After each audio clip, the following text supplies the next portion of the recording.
Bonjour et merci au Bleuet de nous permettre de vous présenter des coups de cœur. Alors je vais vous parler d'une bande dessinée, Construire un feu, de Christophe Chaboutet.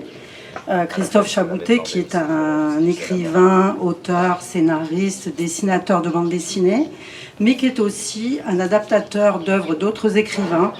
Ici, il s'agit d'une nouvelle de Jack London, éponyme, Construire un feu, qui aurait pu aussi avoir pour sous-titre Allumer un feu, entretenir un feu, faire vivre un feu. Alors Jack London s'est inspiré de sa véritable vie, comme il le fait toujours, lors de la ruée vers l'or dans le très grand nord canadien, de milliers d'Américains qui ne connaissaient rien de la grande nature, qui ne connaissaient rien du froid, qui ne connaissaient rien de l'hiver arctique.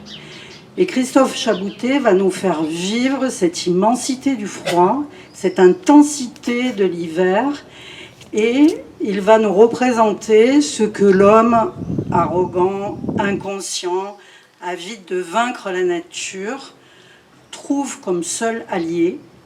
Et le seul allié qui peut lui permettre de survivre dans ce milieu hostile, c'est le feu, l'élément qu'il a peut-être domestiqué le premier, qui continue, même à la fin du 19e siècle, début du 20e et peut-être au 21e siècle, à permettre la survie de l'humain. Alors, Christophe a eu cette difficulté de faire, à partir du texte de Jack London, vivre cette intensité. Il nous représente essentiellement en noir et blanc, la blancheur, l'immensité de la neige, de la glace, du froid, le ciel obscur de l'univers arctique, le noir intense de ces arbres figés sidérés par l'intensité de l'hiver.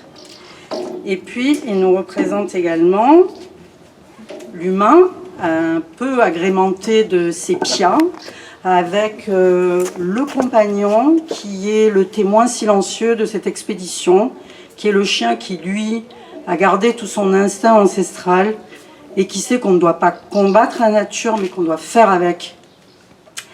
Et ce chien va nous suivre jusque à la fin de l'histoire, que bien entendu je vous laisserai découvrir. Et au milieu de toutes ces couleurs et de ce noir et de ce peu de couleurs et de ce noir et blanc, l'intensité extrême, l'incandescence du feu amène la vie. Et c'est le seul élément qui va permettre la vie. Donc, on va suivre ce suspense qui va se resserrer de plus en plus autour de l'histoire pour aboutir à ce que je vous laisserai bien entendu découvrir et qui montre à quel point Jack London a su retranscrire son vécu dans ses nouvelles et combien Christophe Chaboutet a dû et a pu habiter cette nouvelle pour nous la faire vivre intensément.